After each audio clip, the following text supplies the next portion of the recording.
Bom, rapidamente, já que o nosso tempo está curto, né, eu já quero começar aqui o debate e queria resgatar inicialmente, deixa eu só colocar meu tempo aqui também para eu me controlar e não me estender demais. Eu queria começar, a ideia é que a gente converse um pouco sobre a conjuntura atual, né, mas eu acho que é importante a gente resgatar também alguns elementos que ocorreram aí nesse passado recente, né? Eu queria primeiro destacar como um problema que a gente herdou aí um cenário que veio de uma recessão em 2015 e 2016, uma recessão profunda, talvez uma das maiores que a gente tem enfrentado no último período. E depois disso a gente teve um baixo crescimento econômico, né, nos anos que se seguiu, em 2017, 18 e 19, e ainda uma pandemia, quando a gente estava ali o cenário econômico, ainda que não tivesse um crescimento vigoroso, a gente veio e viveu uma pandemia, né? Então, todo esse cenário econômico impôs uma série de questões, né? Aumento do desemprego, redução das receitas para o Estado, isso tem um impacto para a classe trabalhadora e, principalmente, também para os servidores públicos que atuam no Estado e que dependem dessa arrecadação das receitas bastante grande, né? Um segundo problema é que, depois do golpe de 2016, a gente teve aí um conjunto de políticas neoliberais de desmonte do Estado. Não preciso falar, porque vocês já conhecem essas políticas de desmonte aí, de forma bastante profunda, né? Agora, essas políticas elas tiveram um papel bastante grande no aumento das desigualdades sociais e econômicas que a gente vive no Brasil e também na desestruturação de um Estado que a gente conhecia, né? Então, não é possível mais avaliar que o Estado que a gente tem hoje é o mesmo Estado que a gente tinha antes do golpe, né? Ele sofreu, sim, reformas profundas e que alteraram a capacidade desse Estado de atuar, né, ainda que a gente tenha vários instrumentos, ainda a gente tem aí alguns pontos bastante relevantes nessa desestruturação do Estado que a gente conhecia, como ele foi montado na Constituição de 88. E um terceiro problema, que se soma a esse baixo crescimento, a essas crises, a períodos de recessão e o desmonte do Estado, um terceiro problema que eu gostaria de destacar é um presidente da República que a gente viu nos últimos 4 anos, que disseminou um repertório machista, racista, misógino, de discriminação, de preconceito a vários segmentos da sociedade. E não estou falando aqui só das mulheres, dos negros, dos índios, dos quilombolas, da população LGBTQIA+, mas também em relação ao setor público, aos servidores públicos, né? Recorrente, uma pecha aí, bastante negativa em relação a esses trabalhadores, né? Então, eu colocaria isso como um terceiro problema, né? Resgatando esse pano de fundo aí onde a gente entra em 2023 com a derrota do Bolsonaro nas urnas, né? Ele foi derrotado, a gente elege um novo governo que está aí em linha com as nossas reivindicações. É um governo que foi eleito com uma coalizão, uma frente ampla, bastante ampla, né? Que foi o que garantiu que a gente conseguisse vencer essas eleições. Apesar de eu achar que a gente tem um programa o programa que elegeu esse governo é um programa assim, bastante importante, bastante progressista, eu acho até que mais do que 2003, né, se a gente for olhar para alguns conteúdos que estão aí previstos nesse programa. O fato é que, apesar dessa derrota, a gente ainda convive com uma direita e uma extrema-direita bastante organizada, né, e presente aí nos espaços institucionais, principalmente no Congresso, que eu acho que o Neuri vai falar isso com mais propriedade, então não vou comentar sobre isso, e aliada particularmente aos interesses dela, obviamente, mas também aos interesses do sistema financeiro, né? E aí, então, dando sequência a essa defesa de políticas de austeridade fiscal em detrimento às necessidades da população, né? Essa defesa, né, então, de reduzir um Estado que tem por trás tem como argumento, né, equilibrar as contas públicas, mas que, na verdade, procura aí garantir recursos para o pagamento da dívida, transferências de serviços e empresas públicas para o setor privado, né? Então, a disputa ela ainda é bastante acirrada, né? O cenário ainda é bastante difícil para a nossa pauta, né? Apesar da gente ter tido uma vitória bastante relevante, né? Às vezes a gente fica meio triste quando a gente começa a falar do cenário. Foi tão importante ganhar, a gente ficou tão feliz. Aí, quando começa o governo, as coisas estão tão difíceis, né? Bom, nesse contexto, então, eu acho que um tema relevante é o novo arcabouço fiscal. Não vou entrar aqui em detalhes, mas, enfim, eu acho que é importante destacar que foi um compromisso assumido lá na votação da PEC da transição, né?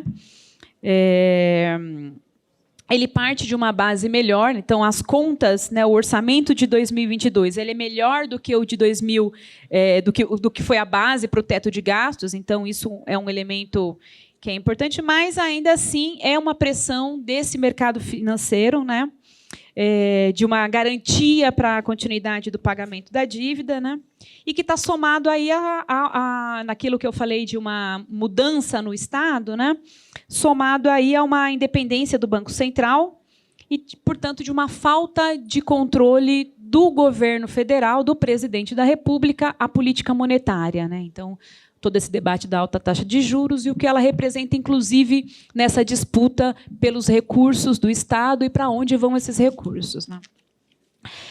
Ela tem pontos positivos de recomposição dos pisos constitucionais de saúde e educação, preserva um mínimo de investimentos, né? Tem ali as bandas que estabelecem uma flexibilidade para que o governante possa minimamente atuar, mas ela também tem esses mesmos limites, eles possivelmente podem ser estreitos em alguns momentos de maior necessidade. Tem aí uma perspectiva de zerar o déficit primário em 2024, um déficit que a gente herdou do governo Bolsonaro, que fez todas aquelas ações o ano passado que a gente acompanhou para tentar aí, intervir de alguma forma no processo eleitoral.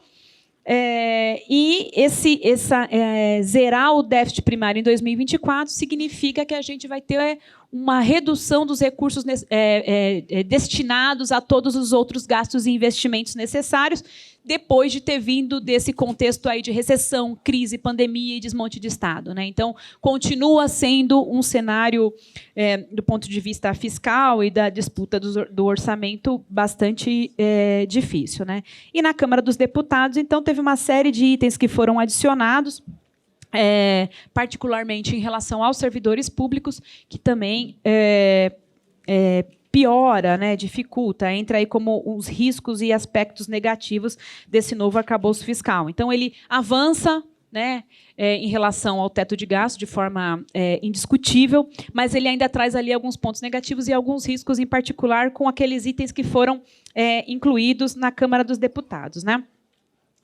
Um outro item que eu gostaria de destacar nesse novo cenário que a gente... nesse novo cenário que se abriu a partir de 2023, é em relação às empresas públicas, né? O Temer e o Bolsonaro retomaram ali, de forma bastante ampla, o Programa Nacional de Desestatizações, né?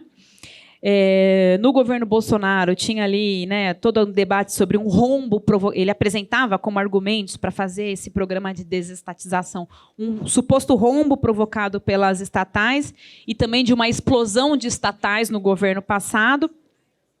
Além de, claro, outros debates, outros argumentos aí, e mistificações em relação ao debate das empresas estatais, né? Segundo o governo Bolsonaro, né, esse tema aí das explosões das estatais, o Brasil teria alguma coisa como de 700 a 1.000 ativos, induzindo a essa falsa interpretação de que as empresas estatais teriam explodido, né? E esse número eles construíam a partir daquelas participações minoritárias que a União possui, né? Seja a partir do fundo de investimento do FGTS ou das participações do BNDES, e às vezes até computando mais de uma vez quando era a União e o BNDES, ou quando tinha alguma combinação entre o FI e o BNDES, né? Então, eles chegavam nesse número aí de 1.000 estatais, como se a gente tivesse, de fato, seria muito bom que a gente tivesse 1.000 estatais ajudando no desenvolvimento do país, né? E, em relação à questão do rombo, né, eles divulgavam aí os valores relacionados a empréstimos, aportes de capital feito pela União, mas absolutamente necessários para qualquer empresa privada ou pública, né, e ignoravam aí, não apresentavam para a sociedade os dividendos pagos por essas empresas à União, que ajudavam, inclusive, nos processos aí, de investimento do Estado brasileiro, né?